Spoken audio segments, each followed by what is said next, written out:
Hello everyone, Blackfoot Ferret here with the Five Nights at Freddy's 2 theory to end all theories and bind everything together. And it all starts by revealing the identity of the scariest and most mysterious animatronic of them all, this one, the Endoskeleton Mark II. The skeleton only appears after the music box fails and the marionette has left its box. Then it heads into your office vent, and then waits, never attacking. Some guess it's the skeleton of Golden Freddy, but that's not true. Why is the only robot without a jump scare the scariest of them all? Because it's not Golden Freddy's skeleton. It's yours! And in this video, I'm going to prove it. First, let's show who it can't belong to, using the ears. Two little tree leaves stuck on the head. Bonnie has mega ears, Chica has no ears, and Foxy has a set of pointed daggers. And the skeleton is way too tall to be Balloon Boy. The only one with cute little ears is Freddy. So the endoskeleton must belong to one of the 6 known incarnations of Freddy. Next clue, the giant elephant in the room nobody talks about. You spend the entire game pretending to be Freddy Fazbear. The head goes on, the head comes off, on and on till you want to barf, until you stop and realize just how bizarre this is for a defense. Do you honestly think some random guy in a severed undead teddy bear head is going to stop that thing? Not the most comfortable choice, since you gasp for death whenever you wear it. Until you realize every time you take the head off, you hear a zipper. You aren't just wearing the head, you're wearing the entire suit. And now the creepy part begins. Let's watch the opening cutscene again and see how many things you notice. Look alive, and above all, listen.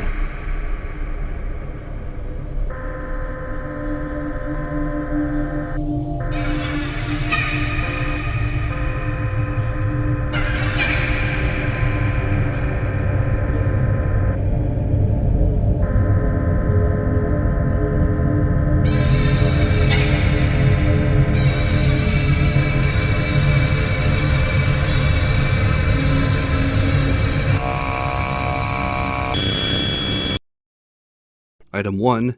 Chica is now your friend! But which Chica is that? Is it super cute cupcake eyeballs, beakless face-eating toy Chica? No. Is it super distended, crucified, no hands, paper plate hiding, hi my name is Brack Chica? No. Is it extra teeth, let's see it, I see you, classic Five Nights at Freddy's 1 Chica? Yes. Which, using game theory's minimum wage calculation that the first game happens in 1993, a technique vindicated by matching 1987 in Game 2, means that you've been in that suit for 6 years. So shocking, you might overlook that you've stopped breathing.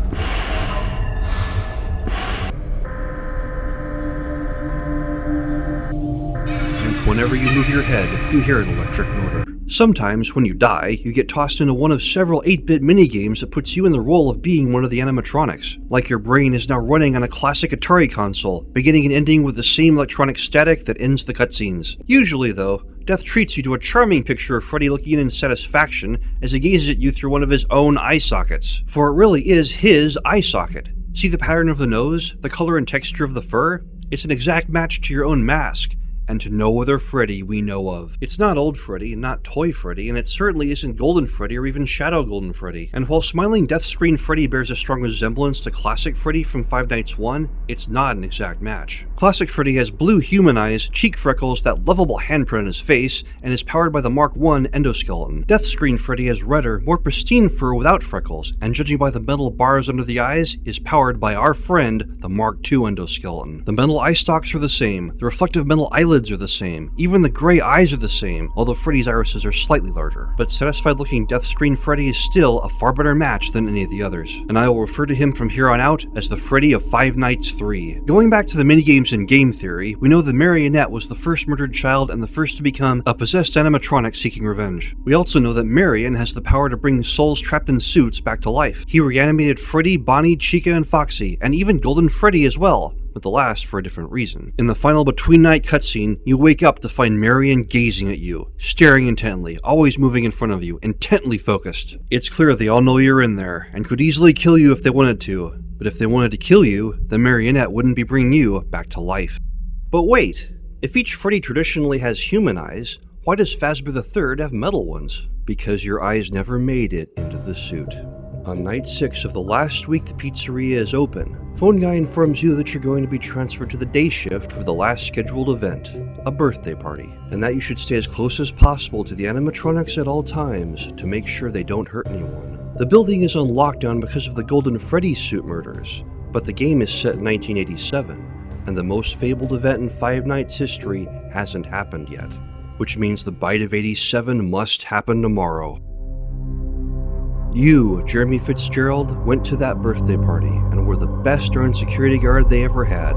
You never let anyone else near the animatronics. But you needn't have worried about the children. Those robots were kids themselves and would never have hurt them. They just smiled at the kids and stared at the adults. And while you were focused on the safety of everyone else, they did something they'd never done before. Your body lived on with its frontal lobe missing. Your mind was elsewhere. As one final goodbye, your check on night 5 carries the innocent-sounding phrase, "Welcome to the family," which is true in ways your employer never dreamed of. By night 7, Jeremy Fitzgerald is gone, replaced by Temp Fritz Smith, who gets himself fired on the very first night, leaving Jeremy to get accustomed to his new life and new identity as Freddy Fazbear III. So, why go to all this trouble? Why turn an innocent security guard into an animatronic? And the leader of the animatronics, no less. Well, you must understand that all the Purple Guy's victims so far have been children, and even with powerful robotic forms, there's still a band of kids fighting a crafty adult. The Purple Guy has successfully killed children at a Fredbear establishment not once, not twice, but as of night 3 and Five Nights 2, 3 times! With the restaurant going into lockdown even as a second game is being played. The Purple Guy is smart, infiltrating the restaurant and framing other employees to take the fall for his act so he can strike again and again. It's like the Goonies are trying to fight Magneto. So the Marionette, who is always thinking, comes up with a plan and calls for a drastic action.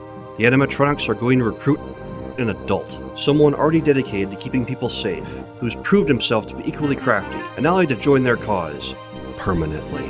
This is why, during the 8-bit minigames, the Annies are sharing their memories with you, explaining what happened as clearly as their damaged electronic minds can communicate, and all the while imploring you to help them, save him! They need your help! Most of the animatronics have no trouble biting off your frontal lobe, if it leads to stopping the Purple Guy and saving countless children's lives. Freedom! Most of them yell as they prepare to jam the endoskeleton into you. Indeed, most of them are very happy to see you. However, some, like poor Chica, try an emotional appeal, giving you eyes imploring for help when you stop looking at her 4 sets of teeth. She even gives you her most precious possession in the world, the paper plate sculpture she made while alive, back when she was human and had hands. Sadly, it's not enough to communicate what's wrong. On a positive note, the Marionette's plan eventually succeeds, with Freddy 3 disband finally overwhelming the Purple Guy on night 4 of Five Nights 1. So why do you also get a garbled phone message on night 5? Well, Freddy Fazbear was always Jeremy Fitzgerald's favorite, since he dressed up as him all the time. So why not give the Phone Guy, who Game 3 revealed to be the Purple Guy, the same treatment he gave the kids? Which is why you don't see the killer in corporeal animatronic form until night 4 of Five Nights 1. Hello, Phone Guy. Aw, did you prefer Foxy? Yes, we learned on night 6 of Five Nights 2 that the killer wore the Golden Freddy costume to lure the children to the back room. Golden Freddy exists only as a spirit of evil until night 4 of the first game, when you see him solid for the first time. Just to hammer the link home, Scott Cawthon added Shadow Golden Freddy as a new rare animatronic in Five Nights 2. Shadow Freddy has the same power to suddenly crash your game as Golden Freddy did in Game 1, and upping the brightness and contrast reveals him to be purple, linking him, and by extension Golden Freddy, to the Purple Guy. He even has his own unused Death Gaze screen hidden in the game files, showing purple fur once you up the brightness and contrast. An unused image just like the Toxic Bar, which seemed designed to limit how long you could keep on the Freddy head. Scott decided it would be better if you got used to wearing the Freddy head. You're going to be wearing it for a very long time. To recap, the Purple Guy strikes for the 3rd time during Five Nights 2, and the animatronics, desperate for help, decide to recruit an adult to join them. Under the Marionette's orders, you, Jeremy Fitzgerald, became the victim of the Bite of 87, and were reanimated as Freddy Fazbear III. The Endoskeleton Mark II waits for the others to kill you, so it can crawl into your suit with you, and at last, you can become complete. It's me. What does the future hold for Five Nights 3? Only Scott Cawthon truly knows. But I'd bet a nice round pizza we're going to see a showdown between you, Freddy Fazbear III, and the Anti-Freddy, Phone Guy, Purple Guy, Golden Freddy. Like Godzilla and Mechagodzilla, 2 must fight and 1 shall fall. May the best monster win. or should I say, the worst one. Happy New Year, and thanks for watching.